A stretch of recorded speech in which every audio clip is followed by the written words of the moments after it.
Okay. Yeah, switch off.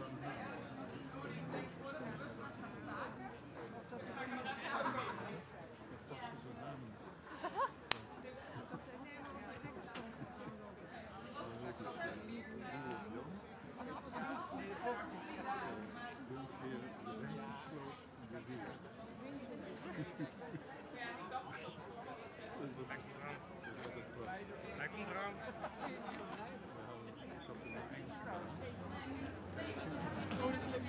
Daar is hij hoor.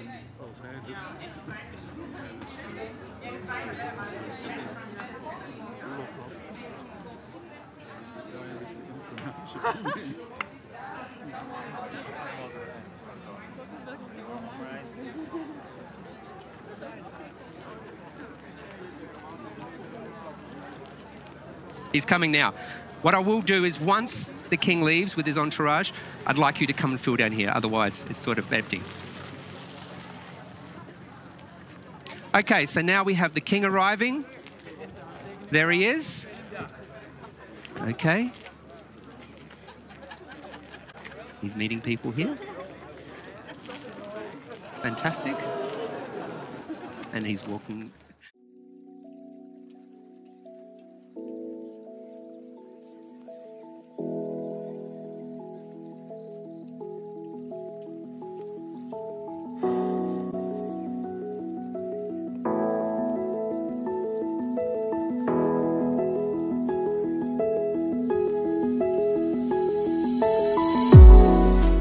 People there to greet him.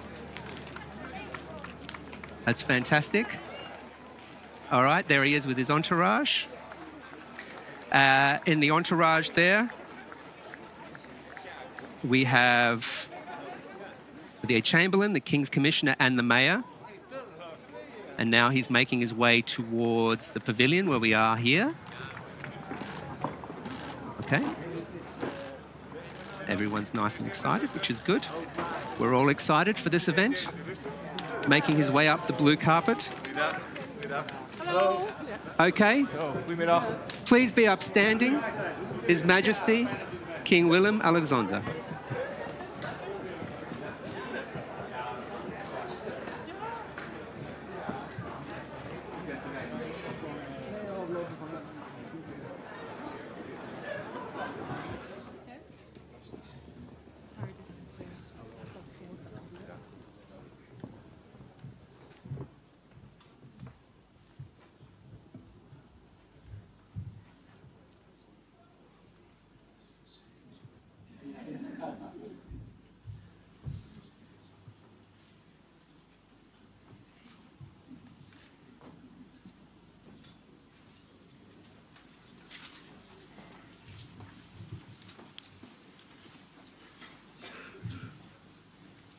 Please be seated. Your Majesty, honorable guests, ladies and gentlemen, colleagues, students, it's an enormous pleasure to welcome you, Your Majesty, at this very special opening of our Worldwide Alumni Day as a part of the celebrations for our centennial. You are aware, I'm sure, that your great-grandfather, exactly 100 years ago, was present at the creation of the then Hogeschool, the Institute of Higher Education that was created here in Wageningen in 1918, actually as a reaction to the vagaries of the war, the food shortages, and a previous agricultural crisis. It was felt that there was a need for an institute of higher learning with a focus on immediate impact.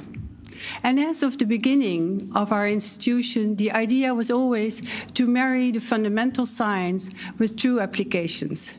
It started quite simply with agriculture, horticulture, and forestry for the Netherlands, and then also, of course, particularly forestry and agriculture for the then colonies. And from quite simple beginnings, we had 214 students, out of whom there were 2 women. And we had 25 male professors and a couple of other staff. From those humble beginnings has now grown an institution with about 3,000 staff, 12,000 students, of whom about half are women. So we've made progress in many, many ways, of course. We started because it was felt by the government then that there was a need for immediate impact, for making sure that the Netherlands and the countries around it, and also the colonies, were not to suffer from food shortages again, and that the rural areas needed employment. So from the beginning, actually, there was this serious concern with impact. And breakthrough after breakthrough followed in the 1920s and the 1930s. Some of the fundamental work on understanding the cold tolerance of flower bulbs led to the flowering, really, of the horticultural sector. Breeding of plants and animals already in the 1930s were a great success. Then, of course, we had the First World War. The Second World War, which really showed in 1945 how fragile even the Dutch economy was. In 1945, at the new academic year, Dr. Mansholt, who was then the Minister of Agriculture, later to become the father of the Mansholt Plan, gave a speech here at this university saying that it was absolutely important to get a rational agriculture. And so it happened. More work was done in many, many fields, and breakthroughs followed for more and better use of land, of fertilizers, of crops, of animals, using the sea, and so on. It was a great success, but I would be amiss to say that the story of the successes of Wageningen are the story only of yield increases. As of the 1970s, with the understanding of the importance of environmental factors, 1972, the first UN Environmental Conference, the understanding that rationalization of agriculture also meant losing biodiversity, losing landscapes. The sudden shock when we realized that pesticides and chemicals had an immediate effect on birds, and even on the seas far away from the Netherlands, we realized that there was more than just production increase. With that also came the voice from society, the voices of those who said, hang on, Western science is only perhaps one vision, and there's certainly room for criticism. So we've learned over the years to marry fact-driven science with listening to the dialogue with society. And our famous golden triangle, the collaboration between government, the private sector, and science, has actually grown into a kind of quadruple triangle, if you want, or a lozenge, where it's also society that's very much present with us here. Not just NGOs, but even artists and citizens and all those who feel that it's important that we make progress. In those years of the 1970s also, the first awareness came of the importance of poverty. The idea that it's not just the Netherlands or the former colonies, but many countries had an immediate need for food production, for environmental management. And here we stand now at the brink of a new century in our history. It's a moment in which to pause and to ask not just about our progress, but also about the challenges ahead. And the challenges are manifold. We are confident that we can feed the world, but it's not something that will come automatically. We know that we need more sustainably produced food that is nutritious, that is safe, and that's above all affordable for the poor. And we need to do that in a new economic concept, one that goes in the direction of circularity, where there is no waste, but waste becomes an input in the process. And we will have to do that in an increasingly post-fossil kind of economy, where fossil fuels will be moving out, and agriculture, again, has to be part of the solution. And we do that, of course, against the backdrop of a society that remains critical.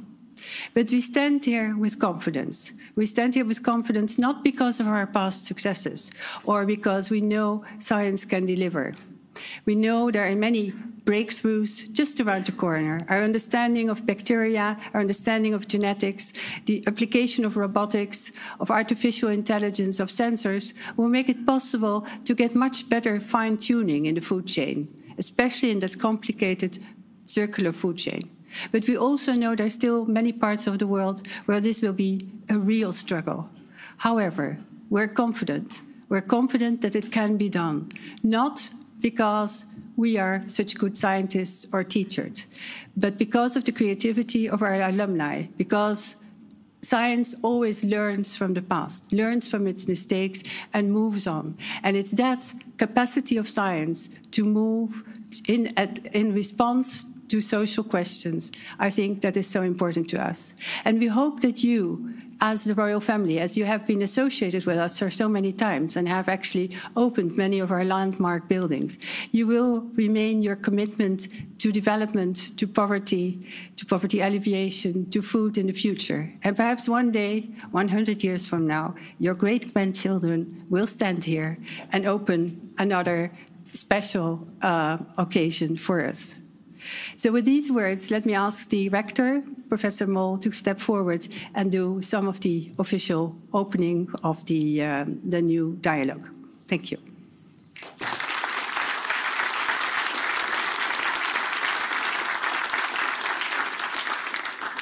Your Majesty, we have at the moment almost 50,000 alumni and some 12,000 students which are here. But the alumni, they work and live all around the globe. And they live and work, and especially work on all the global challenges which have been just mentioned. Climate change, establishing biodiverse ecosystems, working very much on safe and secure food. One of the key challenges is also how do we feed our growing cities? We know that in 2050, about 70% of the people will live in metropolitan areas. And those metropolitan areas are often also in very fragile environments. So what we would like to start today is really start a global dialogue to get all our alumni connected together to think and work together on solving those major challenges. And today, especially, to have a dialogue on how can we feed our people in those global cities. Not just give them enough food, but give them also healthy food. Give them sustainable food and make that also affordable. So that is really what we are trying to establish today. And I would really like to invite you, Your Majesty, to officially open our WURld Dialogue today. And with that also open our Worldwide Alumni Day today, where all those people, not just here, but also in 52 countries around the world, celebrate our 100 years anniversary. May I invite you to officially open this, to press the button.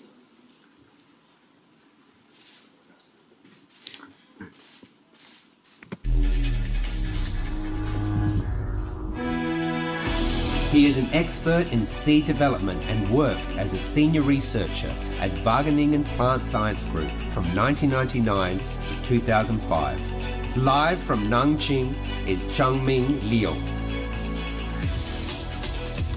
Then we moved to the other side of the world to South America, Colombia. He did a Master of Science and PhD in Agriculture Economics and graduated in 1988. He has worked in the Wageningen domain his whole career and is General Director of CIAT, the International Center for Tropical Agriculture, since 2009. Ruben Echeverria. In North America, Washington, D.C., we welcome the Director of Agriculture at the World Bank. In 1988, he graduated at Wageningen University and researched as an agricultural development economist. Martin von Nieuwkerk. And over to Africa, Ethiopia. The former Minister of Agriculture for Burkina Faso did his Master of Science and PhD at Wageningen University and Research from 1995 to 2002 in Geoinformation Sciences. Laurent Sidego. I have him.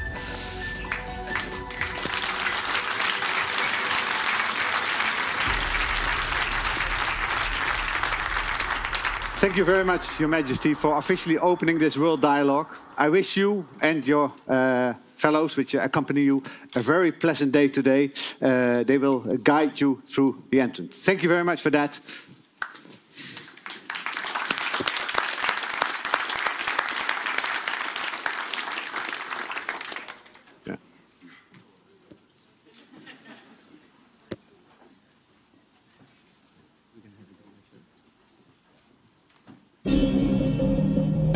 What if the predictions are right? And in 30 years, the world's population has grown to 9 billion people. The majority will live in urban areas, in mega cities. Is a global food crisis inevitable? 70% more food will need to be produced. To feed the world, 70% more. A mind-boggling increase. Innovation is needed.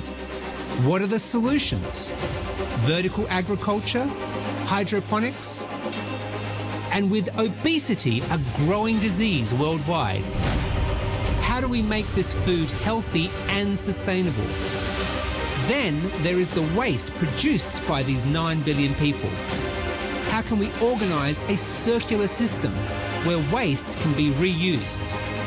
We, the alumni of the University of Wageningen, need to connect with each other and share our strengths, our experience and our knowledge in order to tackle the challenges ahead. Welcome to the WURld Dialogue.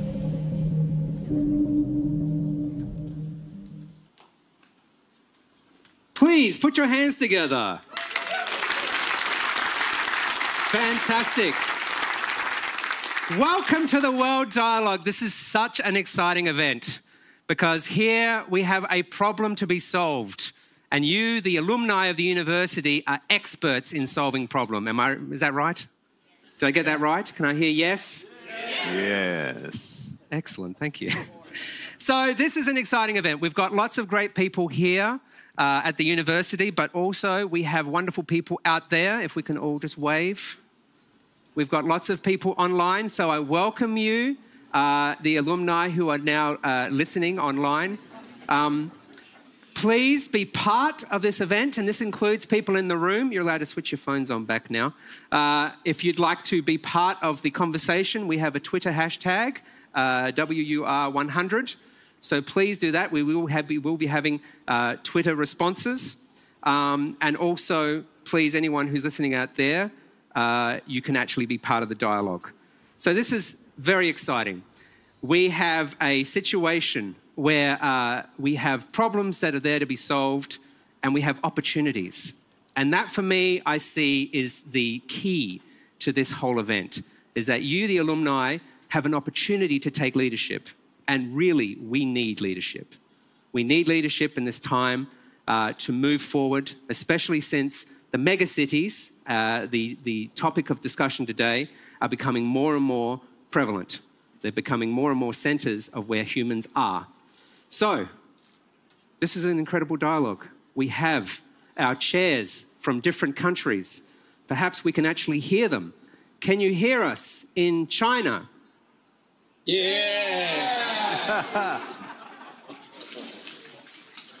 Okay. So what we have here. So please, Changming Liu, can you please raise your hand? Yes. There you are. Okay, fantastic. Thank you so much for joining us. I have one question for you before we get started. What did you have for breakfast this morning? Oh, that's a good question. It is. I had rice for my breakfast. You had rice for your breakfast. Okay. Well, there you go.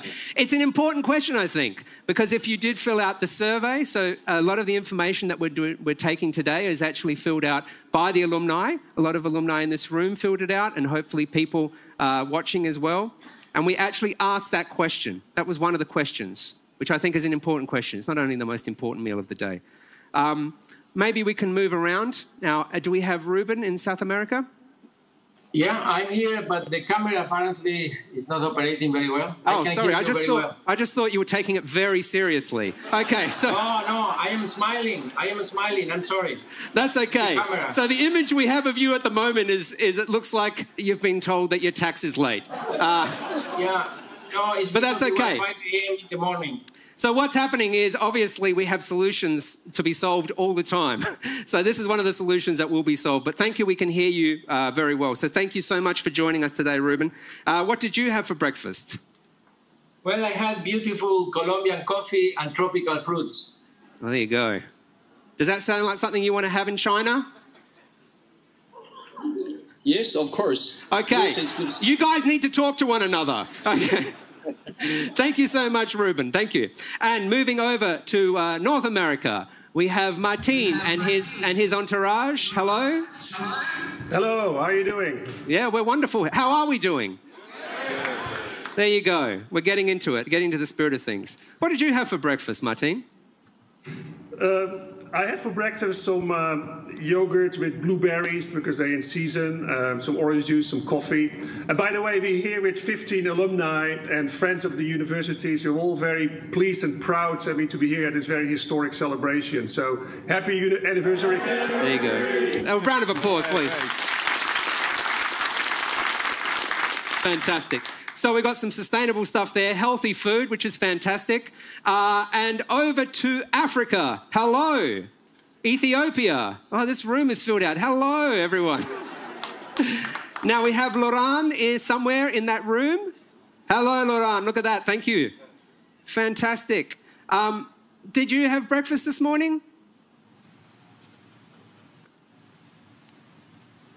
He didn't. Okay. So... maybe that's something. We're going to work on it. Okay, we're going to come back to you, Laurent. That's okay. So what we've got going on here is a global thing happening where sometimes we're going to have a few little technical problems, but that's okay. We'll roll forward. And, of course, we have our chair here in the room. Does everyone recognise this wonderful man? Should be. He's this is Professor Dr. Atamo. He is the Rector Magnificus for the university, responsible for the scientific vision and quality of the university, which I think is a beautiful title. I'm going to ask you the same question. What did you have for breakfast?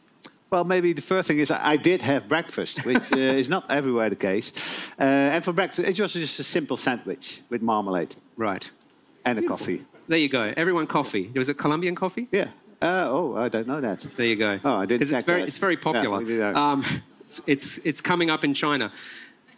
So you can see, yes, and actually that's a really important point, the fact that you said you did have a meal. Not everywhere in the world right now do they get the luxury of having breakfast. Sometimes it's only one meal a day and maybe it's not breakfast, which is something that we will be discussing. So look, Laurent, can you hear me? Okay. Laurent, yes, you're here. Now, of course, Laurent did that for dramatic effect because he wanted a round of applause. Laurent, hello, thank you so much. Just wanted to ask you, what did you have for breakfast? Well, since I'm in Ethiopia and I'm in Addis, I had some injera this morning, and of course we have Ethiopian coffee. All right, that wins votes in Ethiopia. That's great. That's great. Okay, coffee. I'm glad. I'm going to get on with everyone because I love coffee too. So look. We spoke to the alumni and we asked for this particular problem, this particular issue about feeding the megacities of the future with healthy food. What were the main issues that they saw? And the questions that we asked were about food safety, food availability, sustainability, health and nutrition, and ethical and cultural concerns. And we had a great feedback. 1,500 people responded from all around the world. And we've broken up today's discussion into different segments, into the personal impact, into the regional impact, and into the global impact. And so right now, I want to introduce the personal impact of this particular issue. So looking at the personal impact, the first problem that we have is actually food availability. The actual food, just as what Arthur just mentioned about having the privilege of having a breakfast. The availability of food is the first problem that we need to deal with. Now, out of all the alumni, our respondents from Africa said that their biggest concern was food availability at 58%. So as that is their most important agri-food challenge, I'd like, please, if we could go to Africa. Laurent, could you please help define what this food security issue looks like in Africa today? Yeah, well, I think most of the respondents, they were right, because when we talk about how to supply the megacities, we should think about the global problem of food security in Africa in general. And this is, I should say, one of the biggest problems for all government in sub-Saharan Africa. Today, I think in some countries, still, we can have between 20 to 40% people undernourished. And this is really a problem, a major problem. And of course, because when we are talking about food security, we think about also about the population problem. And for government, this is an important issue because as population is growing, our concern is how to feed them. And as you know, the megacities has the biggest growth for the population. The city I'm coming from, Ouagadougou, is growing at a rate of about 7.2% every year. So you can imagine what is the burden for not only the authorities, but also for the citizens. And with the uncontrolled growth of the city, most of the land which is around the city, most of this land is taken away. And so it means that more and more we have to go far in order to get the staple food, meaning that with also the uncontrolled planning, road system does not work safely. And of course, all this is impacting on food prices. And the other problem is that because of this land is taken away, the rural people are migrating in the city. Yes. And then they are jobless. They have no income. So for them, affording food is very, very difficult. So these are the key issues that we are now facing. There's quite a few issues that you've just actually highlighted there. So thank you for that, Laurent. Yeah. I'm just going to stop you there because really, I think one of the things that you've pulled out there is about dealing with the growing cities, so the growing population in the cities, and really in need of solutions. So I'd actually like to turn straight away, if we can maybe ask you, Arthur, about these solutions. So you just heard what Laurent was saying about the problems with feeding. Is there, seeing as that the European respondents, the alumni, 70% said that availability was their least concern. Yeah. Obviously, something's being done right. Yeah. So can you please shed some light and hopefully be something that can actually use in Africa? No, I think that's correct. I also saw that from the survey. Very few Europeans indicated that food availability and accessibility was not really their biggest problems, or not at all a problem in Europe. And I think that's also what we see around Europe. And I think, yeah, we've solved that problem in Europe by a tremendous increase in efficiency in food production in major parts of Europe. And I think Wageningen University and Research has really made a major contribution to that.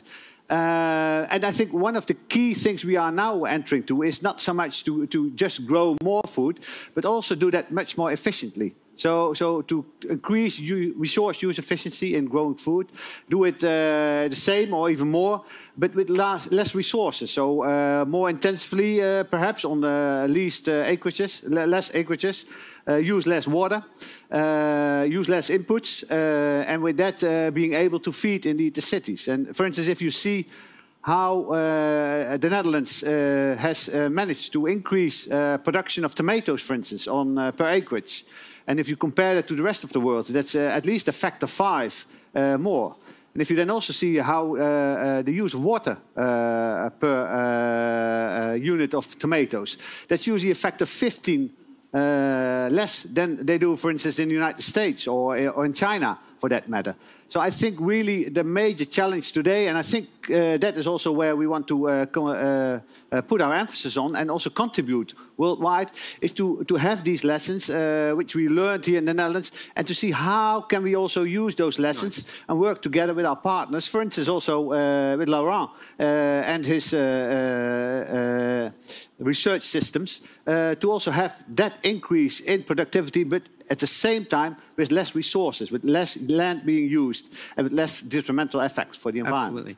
And I think that's a really important point. Thank you so much for saying that. I think what I'm hearing there is we have the problem that has been defined here by Laurent, talking about the fact that they have limited resources, limited areas, and also they have the issue of then making mistakes. They don't need to make mistakes. They can actually learn from what the Europeans have done, what research here from the university has done, and learn from those mistakes and take the best practice to fix the solution, which I think is showing the leadership. Can we all just say, Ruben, are you there? We can see you. I'm here. Okay, can we give Ruben an official welcome again, please? Thank you so much. Lovely that you can join. Look at that, you are smiling. That's fantastic. Okay, thank you. Yes. Just wanted to quickly say hello. Look, actually, I wanted to go to China next. If we can just go to you guys. Hello. Look, what was interesting, the response from the alumni had food availability as the third greatest concern. It wasn't the first. So things have obviously changed in Asia and in China especially. How do you understand food accessibility, availability, food security from where you are?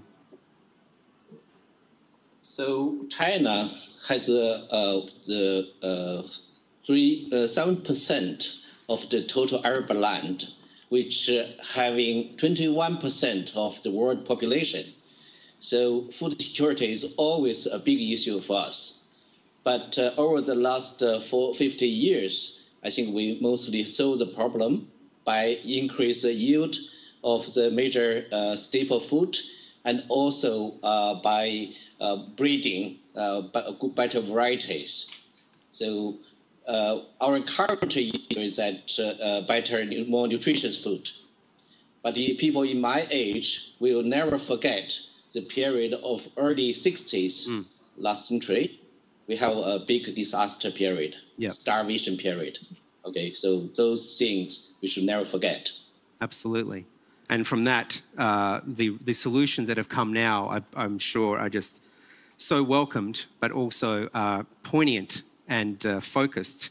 So this is great. We're actually seeing a solution still in progress, a solution that's in happening, and also the solutions that have come from Europe. So there's definitely the connections that we can make there. But look, when it comes to the accessibility of food, that's one issue. But then in different places around the world, the problem of hunger has been solved, but whether it's been solved correctly is still an issue. We actually have a vlog from Indonesia right now from one of the alumni of the university, if we can have a look at that. Statistics Indonesia reports that consumption of prepared food and beverages has tripled in the last 20 years. Here in Jakarta, the supply of such prepared packaged food is plentiful, including where I am now, a mini market. This type of outlet is rapidly increasing. They are getting closer to consumers. My worry is that diet high in prepared packaged food is deteriorating our health, as they are high in salt, sugar, and fat. Yet, these are the easy, comfortable options while surviving in busy megacities, spending a lot of time commuting, making ends meet. That's quite poignant, what she said, isn't it? You can hear the problem right there. Processed food has tripled. The consumption of processed food has tripled in the last 20 years. So we're not dealing with a hungry population, but the availability of healthy food. Where is that? Why is that a problem? And this is a problem to do with healthy food. We actually have some of our statistics from the survey. Our alumni have come back about healthy food, and we can actually see now the situation is that there is concern. There's definite concern now, and there's still concern in the future for availability of healthy food. Interestingly, in North America, US and Canada, it seems to be the largest concern going forward. So there seems to be a certain pessimism with having availability of healthy food. Anyone who's been in the US knows that there isn't lack of food, but with healthy food, that seems to be a real problem. And it speaks to what our alumni in Indonesia said. So please, can we turn to you in the US there, Martine? Almost 40% of North American respondents said that availability is the least concern, but this healthy food issue. So can you please define the situation for us? Thanks, Simon. And that's a great question. And the thing is, like so many other things in the United States these days, I mean, the story of access to healthy food in the United States is a story of extremes. I mean, on the one hand, when you're rich and well off, I mean, you have plenty of healthy food options next door. I mean, Whole Foods is a very high-end organic supermarket chain. So basically, in many rich neighborhoods, I mean, the Whole Food is just next door. Amazon just actually purchased Whole Foods and is now experimenting, I mean, actually with drone delivery of groceries. So when you're rich, I mean, even the sky is not going to be the limit. I mean, very soon, as Amazon is working on home delivery by drone of healthy food and your groceries. Of course, it's a completely different story when you're a poor or lower middle or lower income household. Many of those, I mean, live in what they call here food deserts. I mean, they have very spotty and difficult access to healthy food. About 23% of American households actually live in those food deserts, defined as less than that are more than 1 mile away, I mean, from a supermarket offering healthy food options. This is a big issue. I mean, a lot of studies actually show that there's a strong association between obese, the incidence of diabetes, and the probability of living in a food desert.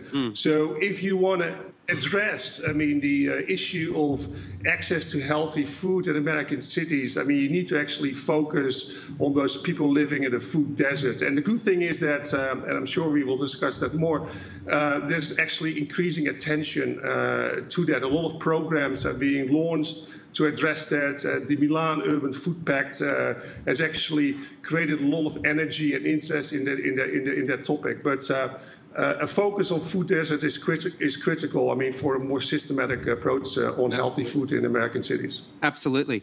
The food desert concept, I think, is a really important one. Show of hands, who knows what a food desert is? Who's heard of that before now? Okay. It's a really important idea because it's exactly what was pointed out from our Indonesian alumni.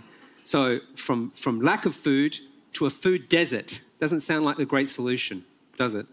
Can we see from other areas if there are food deserts? So, Ruben, is this a phenomenon that you have in your region as well, this food deserts? Not really, but let me first congratulate Wageningen. This is a fantastic event, and we always talk about very important brainstorming dialogue, and sometimes we don't stop to celebrate. What Wageningen has done in a century is a fantastic example for the rest of us in the rest of the world. I see many friends and colleagues in the audience, including Luis Fresco, Delia, Professor Rabinge, Martin Croft, and many more. So it's fantastic to be here. I'm sorry that my face was not as good as you like, moderator, but anyway, I'm back. So let me provoke with two things, and I answer your question. The first one, that yes. Everybody thinks that Latin America is very urbanized. Well, I tell you, of the 50 megacities in the world, here in Latin America, we only have 6. So that's a myth. Most people in Latin America do not live in megacities. They live in the rural-urban space. They live in the interface between the big megacities and the intermediary cities. So that's a very important when you talk about food availability for cities. It's not that when you see the statistics, 80% of Latin Americans apparently live in cities. But when you look at those cities, are 100,000 people cities, 300,000 people cities, and they have a huge rural connection. So that's a big myth first, that we need to understand that not all people live in Sao Paulo, Mexico City, Buenos Aires, and so on. Yes. So Latin America has only 6 of 50 megacities, and they are not ranked very high. The second one that I want to provoke is why food is cheaper in the Netherlands than in Latin America, and why in the Netherlands you have less obese and overweight people than in Latin America, where food is more expensive. So I think there are big trade-offs and big lessons to be learned across all the regions. So there are not too many food deserts in Latin America and the Caribbean. There has been a supermarket revolution in the last 30 years. Half of the food is purchased in high-ended, huge global supermarkets, and the other half is in informal food markets. So it's not a big issue here. The big issue here, I think, modestly, in Latin America is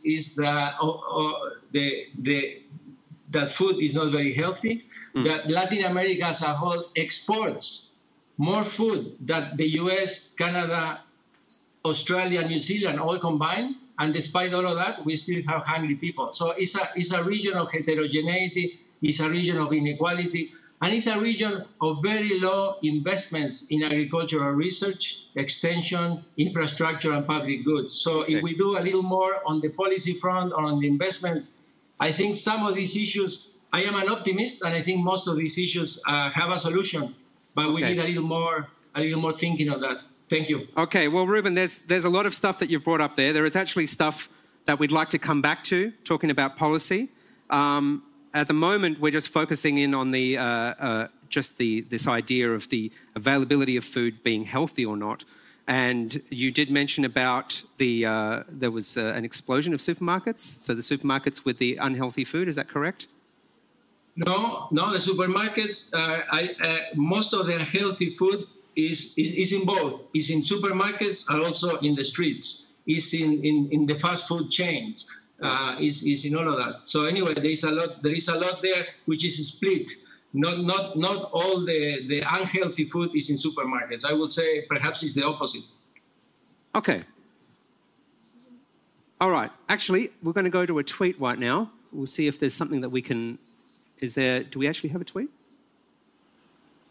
We do? Oh, we do. Fantastic. Isaiah 77, why is obesity in Latin America such a problem? Okay. Well, that's directed to you, Ruben. Well, there are many reasons. As you know, big problems have many reasons. It's not only one solution. And I'm not an expert in obesity, but I think it has had too much emphasis in availability of food, too little public emphasis on healthy foods, on food labeling. We are now, if you have labels for fat, sugar, salt, calories, and other things, people can be more aware. And I think the issue goes back to education, as usual. Yeah. It's all back to education and the young generation. If in the lunch programs in schools, instead of having hamburgers and Cokes, we can have tropical fruits and other great things like juice. If it comes from the beginning, I think the reason of obesity is lack of investment on education. Yep. And then the way that we have transformed our lives in traffic, more urbanized, as I said earlier, and trying to live a fast-paced life without too much thinking sometimes. Yes. So it's a combination. Now, there are solutions for that, and we can speak later on some ideas in Latin America and actual policies in place that are trying to prevent that. Okay, well, that actually leads in well. We've actually got a vlog from Colombia, someone who is a project manager from SEAT. So maybe we'll listen to that right now, if we can have that. We are in Cali, the third largest city in Colombia. With 3 million inhabitants and major nutritional challenges, Cali faces a double nutritional burden. On the one side, there are still malnutritional issues, and on the other side, there is an ever-increasing overweight and obesity problem, as in the majority of Latin American cities, with 60% of its population over 18 being overweight or obese. Latin America and the Caribbean have a major diet-related health problem, along with enormous economic and social cost. High levels of sugar, refined carbohydrates, ultra-processed food, sodium, animal products, and away-from-home consumption are part of the daily Latin American diet and main causes of overweight and obesity.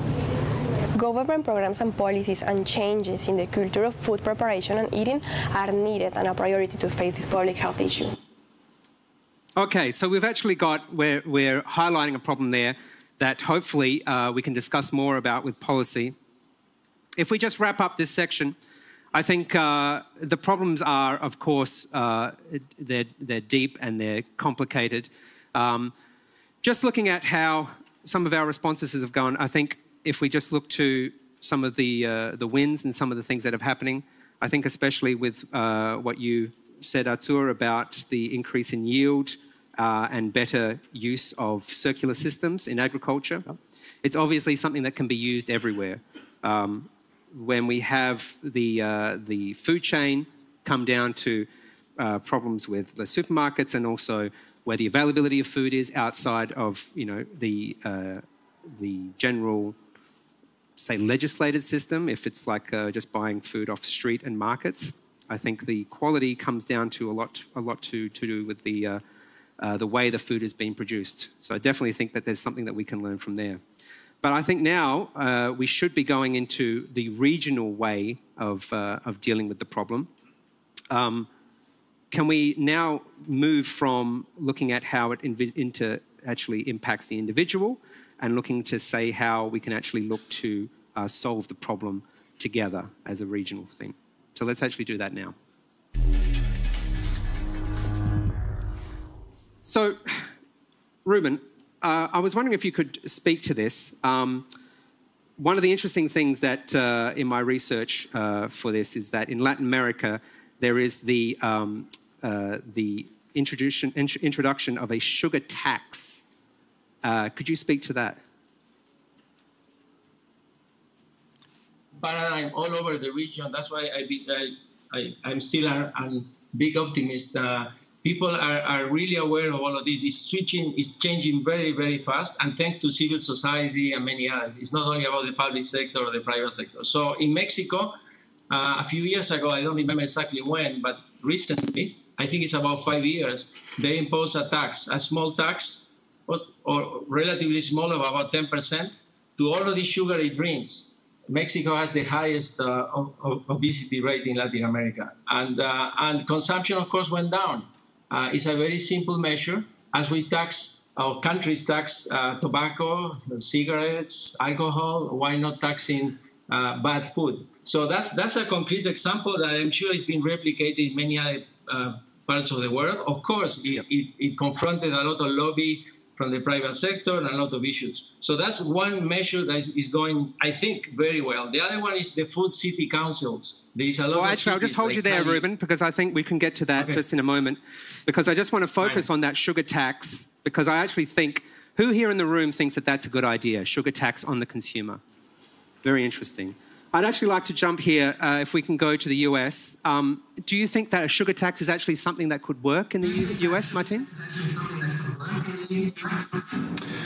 Thanks. It's a very controversial issue, and it is being discussed a lot. I mean, the overall problem is that if you look at energy-dense foods like grains and sweets and fats, they're actually relatively inexpensive compared to the healthy choices, I mean, fruit and vegetables. And if you look at the surveys, I mean, the latest 2018 Food and Health Survey, actually 60% of respondents actually complained actually that healthy food and fruit and vegetables are too expensive. Of course, sugar is bad, so having a tax, I mean, would discourage consumption, which in itself is a good thing.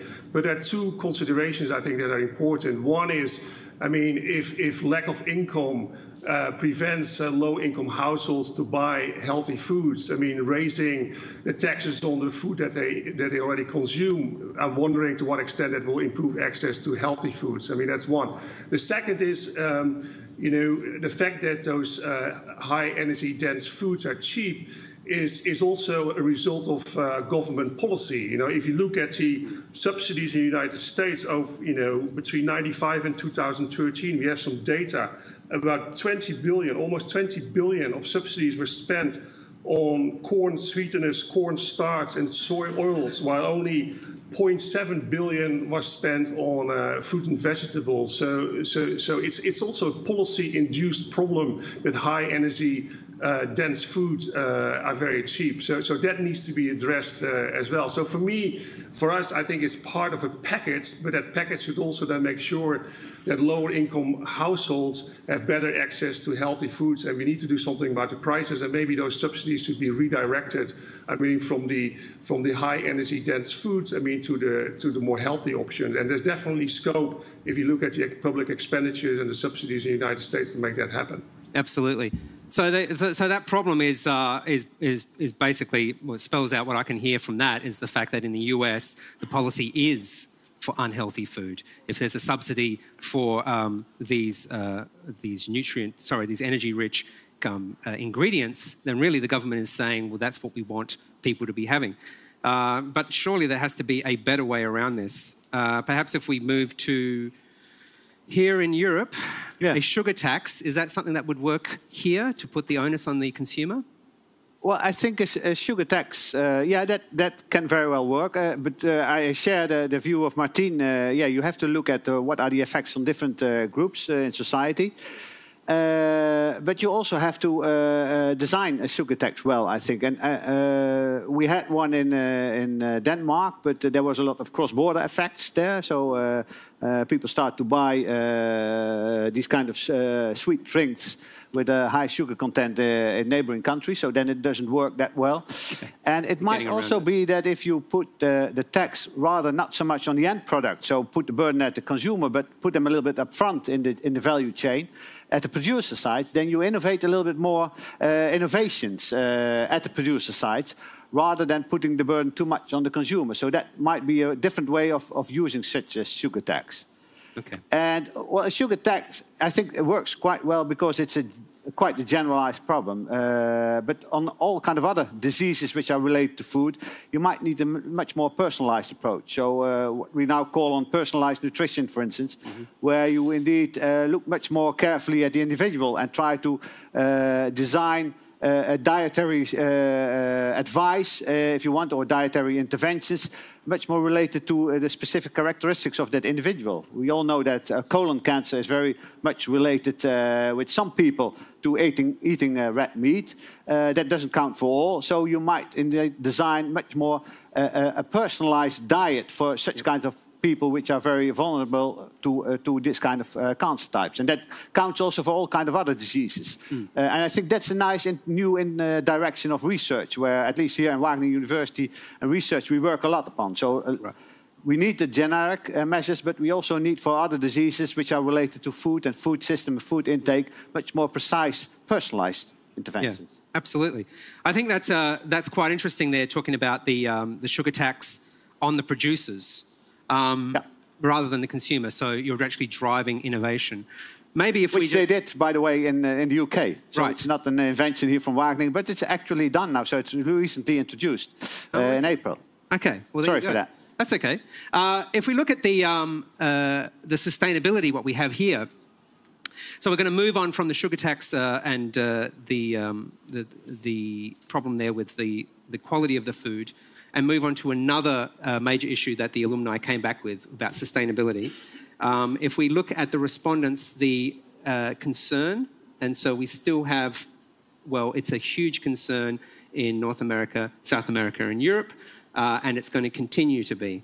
So it seems as though the alumni, although we've really highlighted quite a few issues thus far, sustainability is the one coming into this whole panel discussion was the biggest problem. So when it comes to sustainability, we need to really look for a regional solution. And I think one of the big problems we have with sustainability is food waste. So if we're talking about pressuring the supply side, when it comes to looking at a producer and putting a sugar tax, is that something that can be done in China, or are there other solutions that you have with food waste? Actually, I don't think that will work in China. In general, Chinese consume much less sugar than most other countries. We don't have the habit of eating the dessert. Okay, but we do have our weight problem. That's mostly because consume too much fatty food, too much starch, and even too much meat itself. So I think this has become a problem in megacities. So I think in long run, we have to provide people with more selections, more nutritious food, balanced content of different nutrition factors instead of eating too much starch. Okay, well, that'll be good because desserts are very popular in other parts of the world and not just after a meal, between meals usually. But if we're talking about looking at different regional solutions, the problem of food waste. So looking in China, what interesting or what developments are happening there in research to deal with food waste, reducing food waste? Food waste is a problem, especially at the dinner table. Okay, so but in the last few years, the government have been pushing very hard to prevent the food waste by the public education, especially to ask people, we call it a clean dish. That means you order the amount you can eat. You don't over-order food more than you can eat. So by doing that, we hope we could reduce the amount of food waste. And this has been rather functional. I think have solved some problem in certain degree.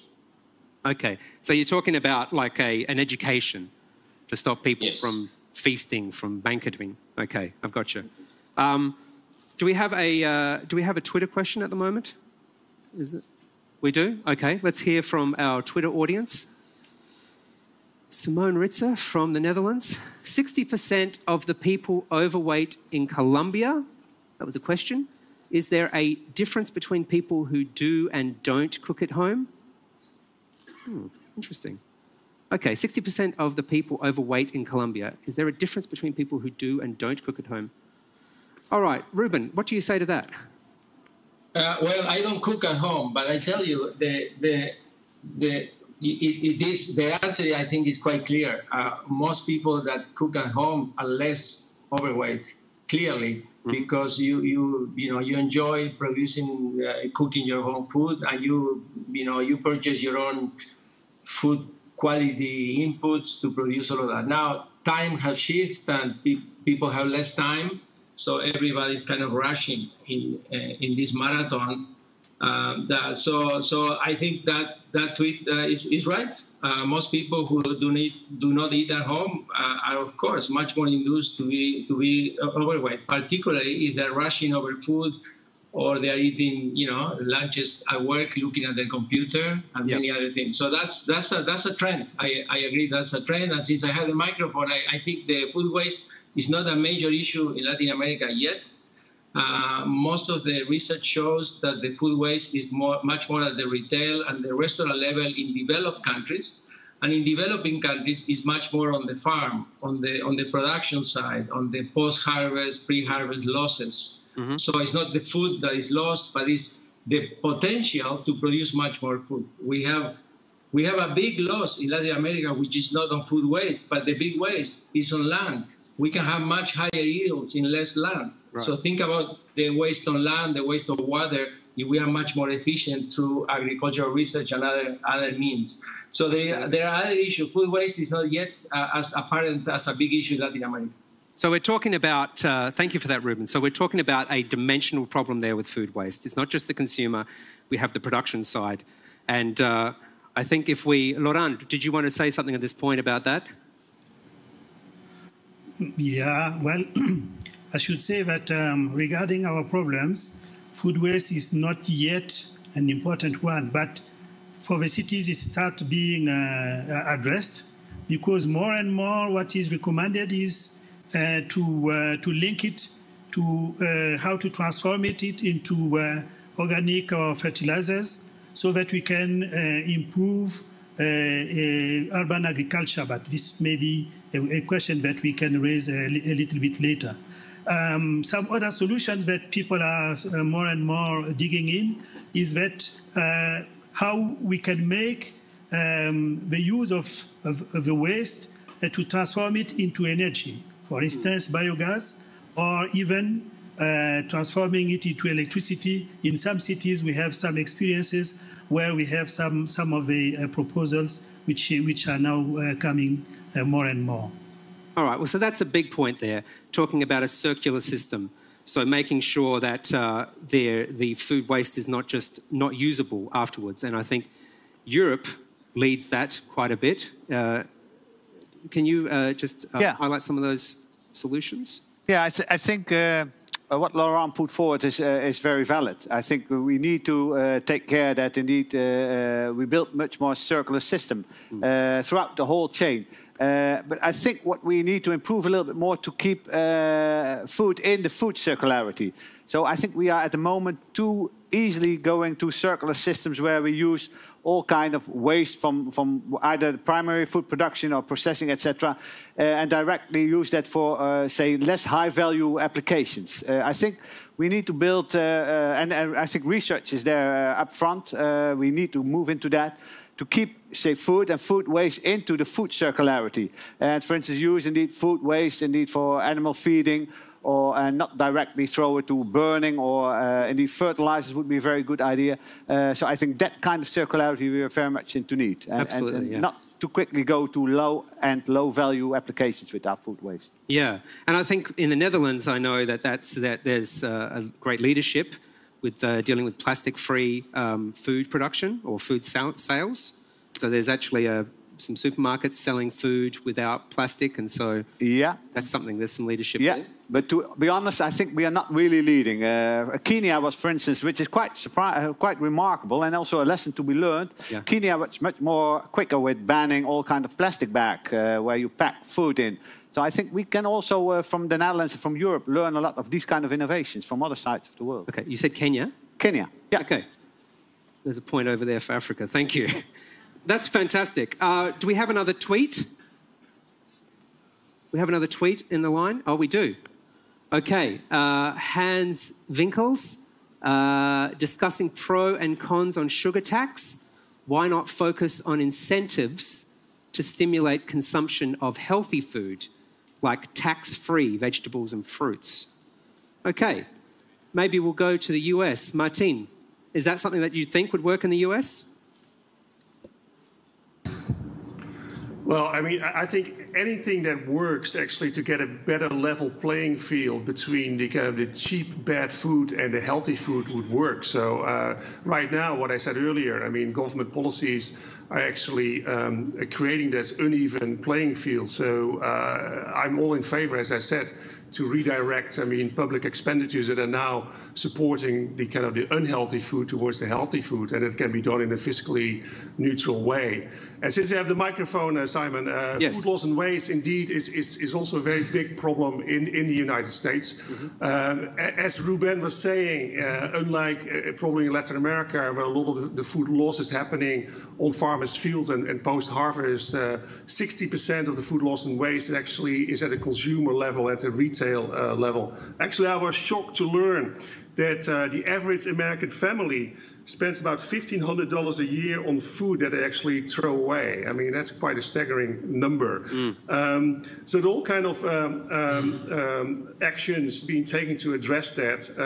The US also has formally adopted the SDG target to halve, I mean, food loss and waste by 2030.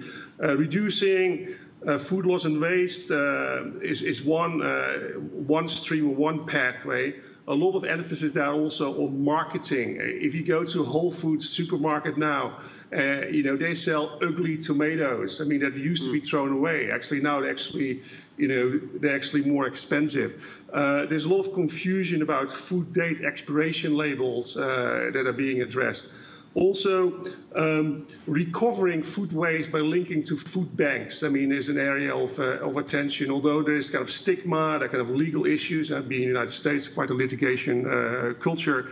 And then the recycling food waste, and there, of course, the United States actually, when it comes to recycling systems, I mean, falls very much short. I mean, what we have, for instance, in Europe. But the good news is also that the organized private sector, the large agribusiness, actually is also signing off on those SDG goals and actually are committed, I mean, to reducing food losses and waste in the supply chain. So I think the good thing is on the agenda. Different actions are being taken. Of course, we're not there yet. Also, G20 this year actually has food loss and waste on the agenda, reflecting actually this increased focus on this very important issue. Fantastic. So there's more focus there on policy and also looking at a different dimension to the problem where it becomes litigious. So the problem in the US is defined there by Martin is the fact that the food waste is really because people don't want to get sued, which creates a different problem to other regions. Perhaps right now I'll just ask the room here, what do you think about a sugar tax working in Holland, in the Netherlands? Show of hands, who thinks it would actually work? And who doesn't think it would work? There's a very high hand there. Okay, that's interesting. I think when it comes to looking at the policy change, obviously we'd like to have policy change unified around the world. And really, I think looking at the global impact of working together is something that is going to be a key thing moving forward. Not just the regions doing things, but somehow coordinating. So let's move on to the actual global impact of feeding the megacities.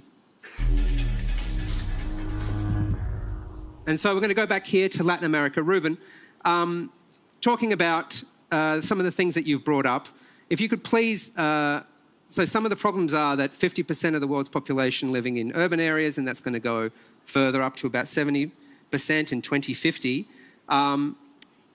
What things are happening to actually deal with this problem in terms of global cooperation?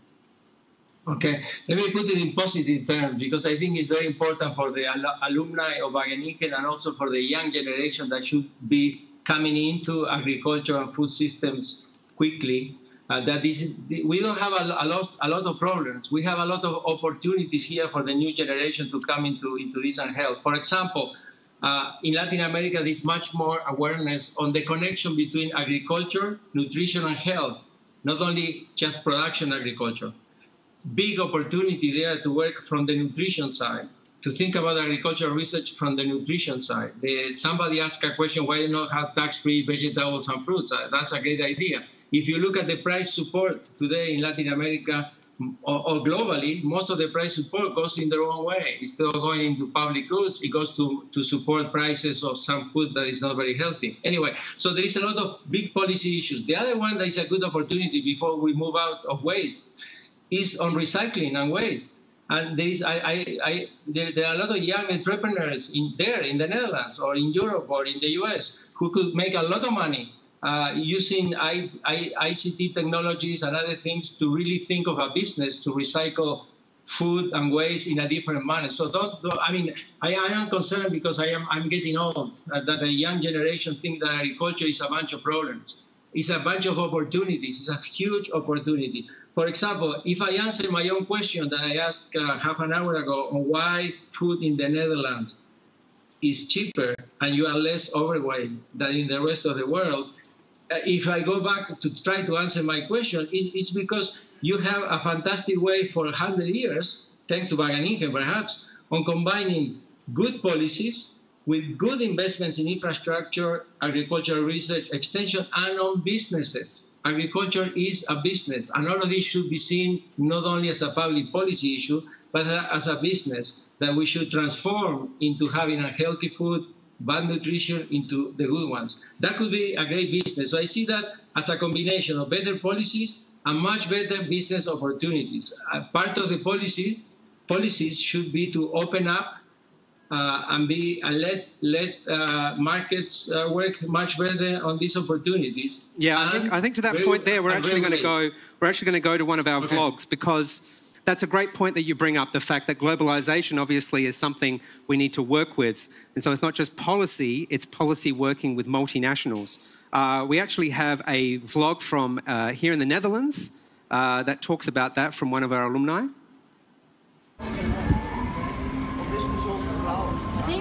City centre of Almere. Almere is a city in the Netherlands and part of the metropole region Amsterdam. The city is currently developing its food policy. Like many other cities around the world, also Almere is really considering sustainability and the health of its population as a very important policy topic. But of course it's a challenging one, because behind me is the City Hall of Almere where policy is designed. But if you can see, there is the McDonald's. And this also explains something about the difficulties of policymakers of influencing their own living conditions within the city.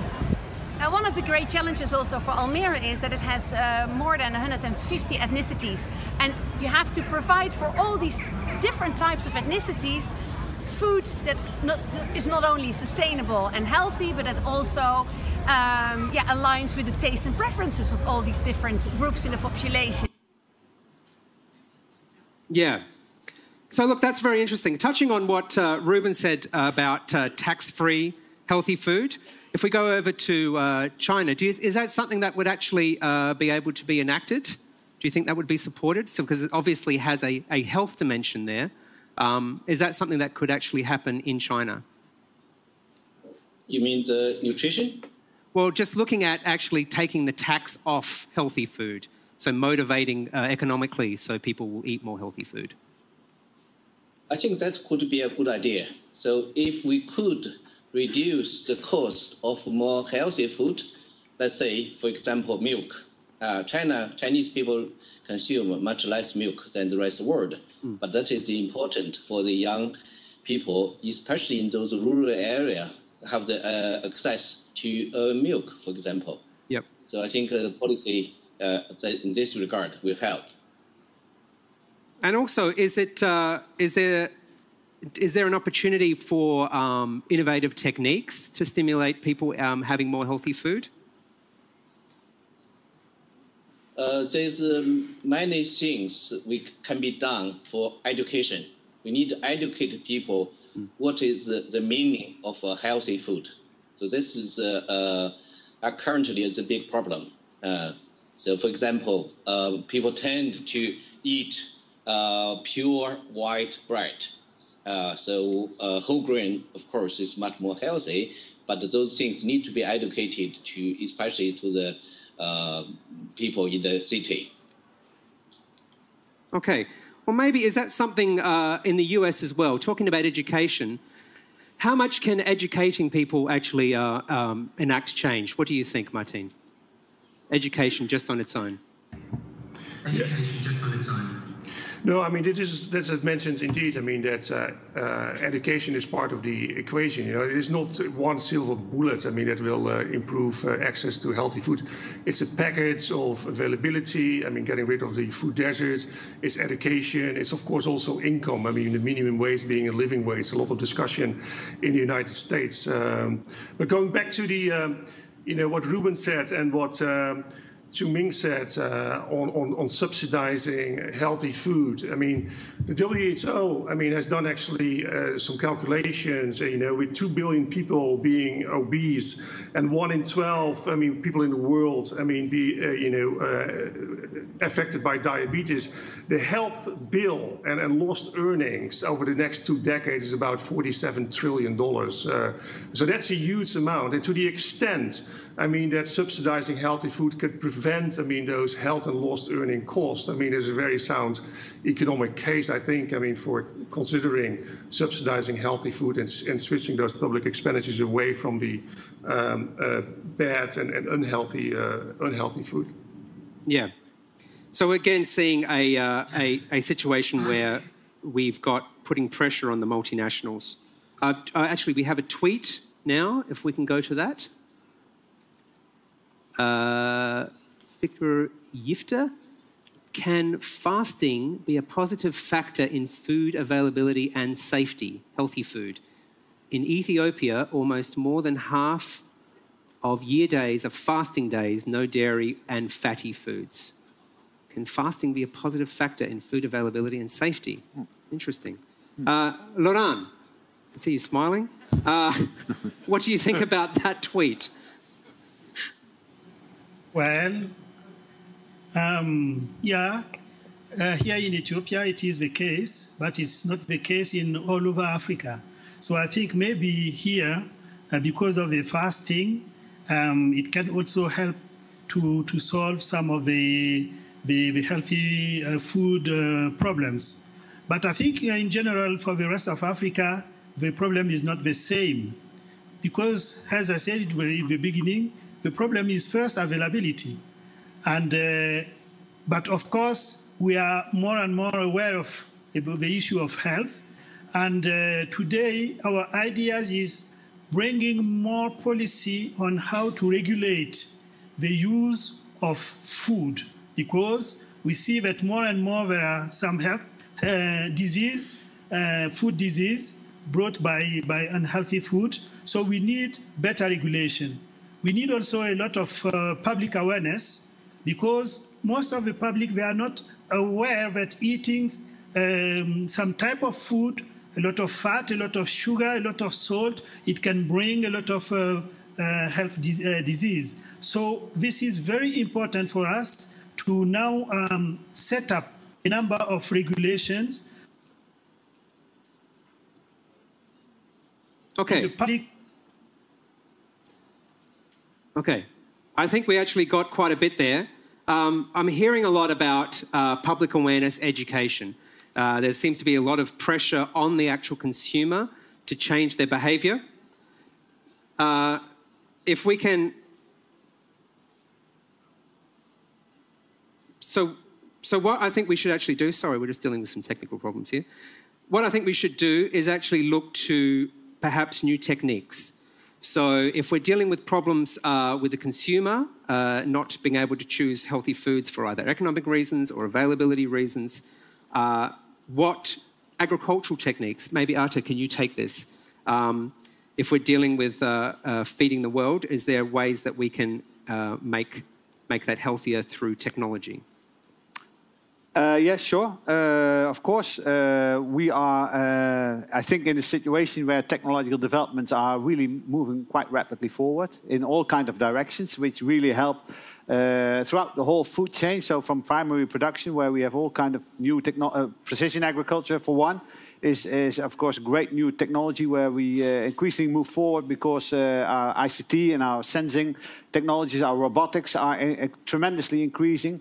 So there we see a lot of possibilities. Of course, all the dimensions, I have to mention that because, of course, you know, one of our great scientists, John van der Oos, just received the Spinoza Award for his work on CRISPR-Cas, on gene editing technology. So there's a lot of new technology there which can really help us. We have also invested a lot together with NWO on new phenotyping technologies. So there's a whole array of new technologies becoming available which can really help us to improve food production, but also more healthy and more sustainable food production. Yep. And just to grab one slide back from you where you presented the survey, I think one of the most optimistic figures in your survey was the tremendous increase on the importance of sustainability in China. Absolutely. Where it was in 2018, not seen as that important, but towards 2030, I think the second line was, it really increased tremendously. So I think that same as Ruben, I'm always looking for the hopeful signs. So I think that is a very hopeful sign. And I really joined, and Ruben also, in saying, yeah, to make a real impact, to have a landmark change in food transitions, we really need to bring the private sector in. And that also counts with these technological developments. Absolutely, yes. And that's right. And I'm glad you mentioned sustainability, because I didn't think we had sustained the feed there for a moment. But we do have the feedback. Thank you, everyone. It's good to have you all back there. So, yes, Ruben, do you have something to talk to that point? No, I just want on this point on what technology can do to improve nutrition. There are many ways, in addition to the ones mentioned. For example, you can improve iron, vitamin A, and zinc by conventional means in many good staple crops through agricultural research. You can improve the contents in the crops of those fields, so you don't have to go to the supermarket or even to the pharmacy to buy drugs, like it is very normal in North America. Yeah. So, for example, there are several international centers have been working for more than a decade on improving this. It's a major program called Harvest Plus. You can improve the nutrition of staple crops by conventional means, just by doing good old plant breeding. That's an example of how technology can help. Absolutely, yeah. So staple crops, putting that in, I actually know from Australia that canola oil is very widely used in Australia, and they put in omega-3. Wasn't getting enough into people's diets via the traditional way of fish. So that's definitely something. Laurent, can you hear me again? Yes. I'm so sorry that we cut you off before. I'd just like to give you the opportunity to finish off what you were saying. Oh, yeah. Okay. I was talking about the issue of food safety, which is now a booming issue because of the booming cities also. And I was saying that one of the solutions found locally is the street feeding for more of the poor people. And in street feeding, people don't care too much about the health and safety problems. So what is needed now, and we had a discussion about it, is now how to set up regulations based on good standards so that we can avoid, let's say, some type of food that can also bring disease and health problems. People are not aware that when they eat too fat, when they eat too sweet, or when there is no vegetable or too much meat, they can also get into health problems. So these are things that we need now to set up. And we talk also about education and public awareness. This is very, very important. So what kind of methods we can set up so that we can make the public more and more aware about all these issues. I think this is something that we need to set up in the coming years. And we talked also about the kind of integrated stakeholders view to integrate the government, local government, and also private sector together with the citizens so that we can talk about these issues. Because now, of course, it's a modern problem. Oh, so what we're hearing here is the fact that there is a definite educational component to actually bring the consumers up to line. Do we have a reaction in China to what Laurent was saying? Looking at the policy change. I think in China, in the past years, our breeding activity mainly paid attention to world yield. But now it's a trendy thing to change from the yield toward more nutritious food. So that a lot of things can be done, especially with the genomic tools we have available in nowadays. So the government support in agriculture toward better, more nutritious food, I think is something we could do in the future to have better variety, higher nutrition. So actually this morning I have tell our alumni a story we have been carrying on for the last 10 years to develop a new rice variety with the thick aileron, which have greatly increased yield compared to the traditional rice we had. Yes, and I think we can actually learn from China as well, because you have far more availability of different types of foods than we have in the rest of the world, which is something we hope you don't lose, seeing as that you still have a great variety. If I can just come back now to Europe, it's interesting about the educational aspect. Arthur, you were mentioning about the targeting, so the targeted, so in terms of when you were talking about people who are susceptible to colon cancer, that still needs to have some sort of educational aspect to it, doesn't it? Yeah, of course, education, well, how can you think differently from people who work at the university? Education is key, of course. It's both in the obesity, it was mentioned, I think, by Ruben also, a case, and it, as Laurent also says, it goes all the way up. So education or advices, making people aware and guiding them, etc., remains a key issue in moving to more healthy food. And also, well, also it helps in making people aware that they also have to pay a decent price for food. So it's easy to get all kind of subsidies on food systems, but I think also we have to move to a situation where food needs to be valued for what it's worth also. And it's one of the key elements, of course, of existence. And, well, we're not always paying a fair price for food, I think. Okay.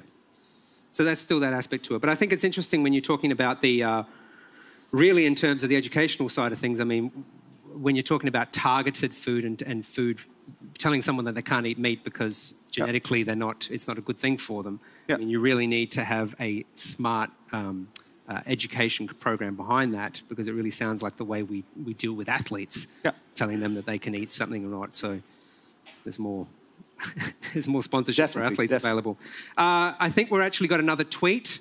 Let's see what the Twitter sphere has to say. Amit Shondare, what about the debate on meat consumption? Discussions around healthy food sometimes ignores the problem with meat. Shouldn't the world just focus on minimising animal products? Martine, we haven't heard from you from a bit. What have you got to say on that from the North American perspective? Well, I think it's an excellent tweet, and if you take a kind of a sustainable lens on global agriculture, and if the target would be, or the aim would be, to decarbonize the sector at some point, meat consumption, of course, is a big contributor to that. So changes on the demand side would be very helpful in that respect. Now, the good thing also is that, we were discussing technology. You see a lot of new developments that I think are encouraging. A very fast development of plant-based meat, cultured meat. There is a restaurant just around the corner from the World Bank called Founding Farmers, and you can buy there now the Impossible Burger, which is a plant-based meat. And people say that you cannot actually taste it different from a traditional hamburger. So that technology has advanced very, very quickly. The other question is, the other opportunity would be alternative proteins. And I know that Wageningen is working on it, on insect-based proteins, for instance. So I think, yeah, if you want to decarbonize, the agriculture sector, we need to ask ourselves the hard question: what we do about meat. But it's good to see what I say. The technology is catching up on that, or at least focusing on that. At the same time, as mentioned earlier, many countries, do not invest sufficiently in ag research and innovation. Only a few countries actually spend 1% of ag GDP on ag research and innovation. I think that also needs to be solved, actually, to move in that in that direction. You mentioned the private sector. Indeed, a huge concentration in the various supply chain. 3 companies control half of the global agrochemical markets. 4 companies control 60% of the world's grain terminal facilities. 3 companies control 81% of U.S. corn export and 65% of U.S. soybean export. That's a huge concentration. So we need to work with the private sector as well on that agenda. And the good thing is because of the concentration, there are not too many parties that you need to kind of talk to, and councils like the World Business Council for Sustainable Development would provide actually a good platform to move that agenda. Yeah, it's interesting you're talking about the alternate meat products. I was wondering how well it would go to actually have a hamburger tax. Don't answer that though. There could be a lot of problems, especially with leadership. If we have Ruben back on the line soon, I'd love to ask Ruben, actually, because South America is famously meat consumers. No? Don't have him? Oh, now we have none of them. Maybe they don't want to ask them. Okay, so I'll do the dialogue on my own. No, we don't. No, okay. No one. Everyone shied away from the question. So could just switch off their Skype. China, can you hear us? Okay. Okay, cool. Fantastic. Shall I jump in on the meat? Yeah, maybe you should. I think it was very valid what Martin was saying. I think we are really increasing our technological opportunities and diversity in alternatives for meat or the meat transition as such, which doesn't mean that we should get completely rid of meat, I think, but there's definitely a need to be much more careful and much more reduced on meat consumption. I think the big thing is not so much the technological leap now, but really bringing it onto the big market. So we need really landmark changes in that type of consumption. So how do we get that widely to the consumers? So I think we had in the Dutch supermarkets and also across Europe already for quite some time all kind of alternatives for meat. But really the major impact on markets, on sales, is not that large. So I think that is really one of the key challenges. Yeah, absolutely. Now let's just run back. We've got Ruben back. Sorry about that. So yes, talking about meat consumption, obviously Latin America, if you could hear us before about how they famously, So what did you want to say about that? Yeah, no, just briefly, I have a passport from Uruguay, a country of 3 million people and 20 million cows. So I have to say something. Don't you have a cow on your flag? Not yet. Okay. Look, people are free to eat whatever they want to eat, but not all meat is the same. So please make the distinction between a feedlot where cows are eating something that we don't know what it is, coming from crops, plus hormones, plus a lot of things. Totally different. It's sustainable meat production in the tropics and temperate areas of Latin America and other regions when they are carbon neutral. Research has shown that it's carbon neutral if you do silvopastoral systems. Embrapa is doing that in Brazil very well. So not all meat is the same. I just wanted to say that. And there are sustainable ways of producing great beef, which is carbon neutral. And it's good for your health too, if you think about real health. So okay. It's not about that. I've been cut off again, or something happens. I just wanted to have a positive one spin on what's really happening beyond the megacities and beyond the governments. I think the reality is not there. Governments are great, but I think we should work at the municipal level. We should work at the community level. There are so many examples of food city councils, of gastronomy schools. We invite here chefs in Cali, a city of 3 million people. We invite chefs from the restaurants to come and look at the seed bank of these international research centers to cook and prepare food and good menus with all biodiversity of foods, to educate the young. And municipal government can also control the location of McDonald's. Okay. They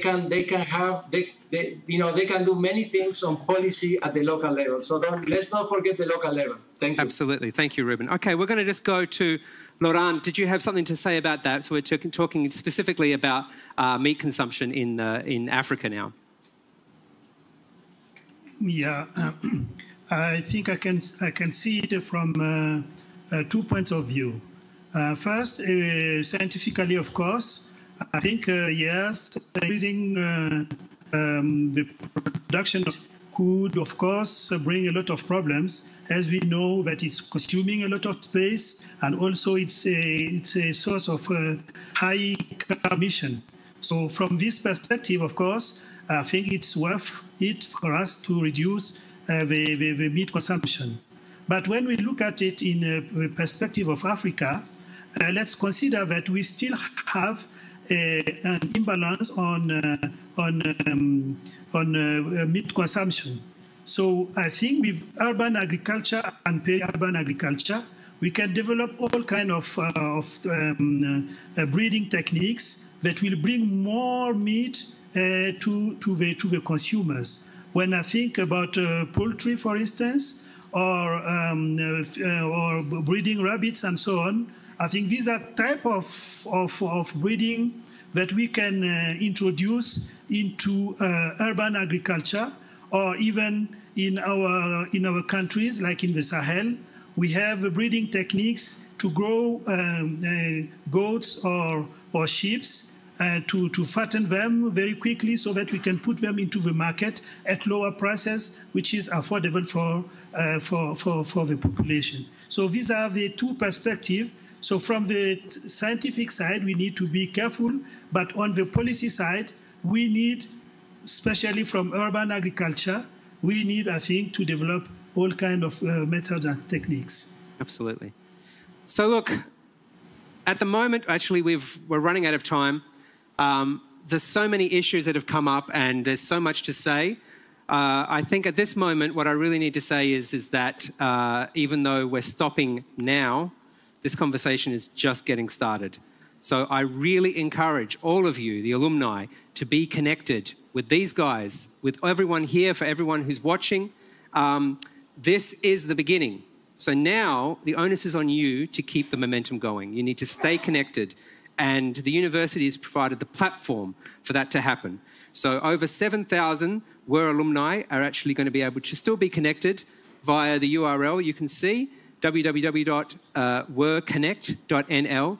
And please, there's so many things that have been said, so much that wants to be said, especially by our chairs, but I'm sure lots of you have lots of questions. You need to get out there, talk, see what you can do, make opportunities happen for yourselves.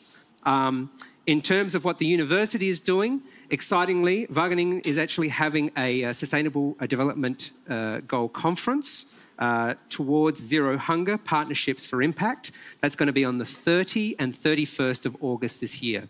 So you're all invited to come. Are you going to be there? Definitely. Okay, so you get to have a signature from Artur. And again, we have a URL for that. So please go online and be part of that. How did that go? All right? There was a lot of stuff that came out. Can we please go around and thank everybody? A round of applause, please, for China, Xiangming Liu. Thank you so much, Ruben. Sorry about the connectivity problems there. Martine in the US, thank you very much. And also all the people in Ethiopia, Loran, thank you so much. And of course, a big round of applause for Artur. Thank you. Wonderful. So that's it, guys. You need to keep moving, keep the momentum going. And the best way to do that is have a drink. So I now call on VIP guests. You can go out for a drink. Where can they have a drink? Outside. There you go. Fantastic. Thank you so much. Of course, if you have any questions about mathematics, I'll be here all day. But I think it's kind of lost within the real world problems. So thank you so much. Thank you for having me, and thank you to the university.